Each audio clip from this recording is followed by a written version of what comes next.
행위 구원론에 관해 말하니 행위 구원론 2단 쪽에서 메시지에 관해 뭐라고 합니다. 변승우 교회 멤버인 듯한데요.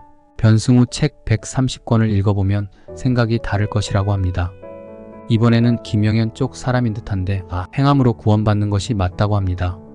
저보고 오히려 이단이라고 합니다. 제가 신학교에서 공부는 했는지조차 의심스럽다고 합니다. 교리와 신학으로 비판하는 것은 옳지 않다고 합니다. 그러나 우리는 율법적 행위 구원론에서 벗어나야 합니다. 이 말은 행위와 삶의 열매를 부인하는 말이 아닙니다. 은혜를 입은 자로 우리는 삶의 열매, 경건의 열매, 거룩의 열매가 있어야 합니다. 행위를 강조하며 가스라이팅하고 족쇄에 채우는 거짓 율법적 복음에 유린당하지 않아야 한다는 말입니다. 바울은 율법을 넘어서야 한다고 했습니다.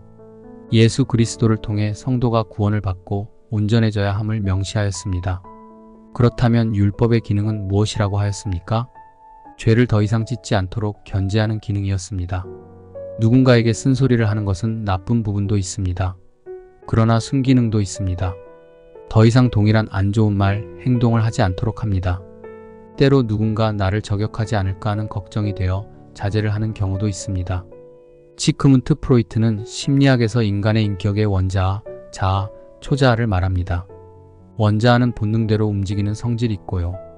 자아는 본능을 따르지 않도록 이성을 발휘하여 어느 정도 조율을 하게 하고요. 초자아는 도덕률을 지키게 하고 통제하고 이상 추구를 실현하고 현실 쾌락보다 완전성을 지향하도록 한다고 합니다. 구약의 율법은 본성적으로 행동하려는 하나님의 백성을 율법으로 어느 정도 조율을 하게 해 주었습니다. 그러면서 초자아 예수 그리스도에게 나아가 온전히 도덕률을 지키고 통제하고 이상 하나님의 비전을 실현하고 현실 쾌락보다 완전성을 지향하도록 했습니다. 바울은 율법의 기능을 이렇게 말합니다. 율법은 죄를 범함으로 주어진 것으로 약속하신 자손, 곧 예수 그리스도가 오시기 전까지 먼저 천사들을 통하여 주신 것이라고 하였습니다. 19절과 20절을 같이 읽어보겠습니다. 그런즉 율법은 무엇이냐? 범법함으로 더하여진 것이라 천사들을 통하여 한 중보자의 손으로 베푸신 것인데 약속하신 자손이 오시기까지 있을 것이라. 그 중보자는 한 편만 위한 자가 아니나 하나님은 한 분이시니라. 율법이 천사들을 통하여 하나님으로부터 주어진 것이기에 하나님의 약속들과 반대될 수 없었습니다. 그러나 사람을 살게 하는 율법을 주셨더라면 예수 그리스도는 필요 없었고 율법으로 말미암아 의를 충족시켰을 것입니다. 그러나 율법이 하나님의 약속들과 반대되는 해로운 것은 아님을 바울은 말합니다. 21절을 함께 읽어보겠습니다. 그러면 율법이 하나님의 약속들과 반대되는 것이냐? 결코 그럴 수 없느니라. 만일 능히 살게 하는 율법을 주셨더라면 의가 반드시 율법으로 말미암았으리라. 바울은 죄와 구속의 성취에 대해 성경이 이렇게 말한다고 하였습니다. 세계의 모든 것은 죄 아래 놓였지만 예수 그리스도를 믿는 자들에게 믿음으로 말미암는 약속을 주셨다. 이렇게 고백했습니다. 22절 말씀입니다. 그러나 성경이 모든 것을 죄 아래에 가두었으니 이는 예수 그리스도를 믿음으로 말미암는 약속을 믿는 자들에게 주려 함이라. 믿음의 실체인 예수 그리스도가 오기 전에 인류는 율법 아래 매인 바 되었습니다. 믿음의 때까지 갇혀 있었습니다. 율법은 그리스도가 오시기 전에는 초등교사로 역할을 하였고 예수 그리스도가 오신 이후 성도는 그런 초등교사 아래 있을 수 없게 되었습니다. 23절에서 25절을 함께 읽겠습니다. 믿음이 오기 전에 우리는 율법 아래에 매인 바 되고 계시될 믿음의 때까지 갇혔느니라. 이같이 율법이 우리를 그리스도께로 인도하는 초등교사가 되어 우리로 하여금 믿음으로 말미암아 의롭다 함을 얻게 하려 함이라. 믿음이 온 후로는 우리가 초등교사 아래에 있지 아니하도다. 바울은 그리스도를 믿는 자는 예수님 안에서 복음으로 하나님의 자녀가 되었다고 다시 선포하였습니다. 이렇게 그리스도와 합하기 위하여 성도는 세례를 받고 그리스도의 옷으로 입어야 함을 전했습니다. 26절, 27절입니다.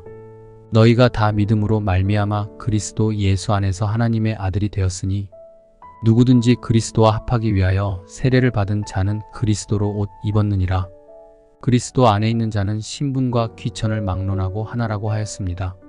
세상에는 참 많은 것을 가진 자, 능력 있는 자, 지식이 넘쳐나는 자들이 존재합니다. 그러나 서로 하나 되지 못하고 있습니다. 하나됨은 그리스도 안에 있는 자에게 가능합니다. 진정 그리스도에게 속한 자는 아브라함의 자손이고 약속대로 유업을 이을 자입니다. 그런 약속하신 바를 받고 누리는 자는 다른 유업 얻을 자를 받아들이고 함께 주님께 나아갈 수 있습니다. 누군가를 배척하고 있습니까? 아니면 그리스도 안에서 함께 지어져 가고 있습니까? 28절, 29절입니다. 너희는 유대인이나 헬라인이나 종이나 자유인이나 남자나 여자나 다 그리스도 예수 안에서 하나이니라. 너희가 그리스도의 것이면 곧 아브라함의 자손이요 약속대로 유업을 이을 자니라. 율법 아래 있으면 인간은 서로 행위를 통한 의로 교만하고 서로 판단합니다.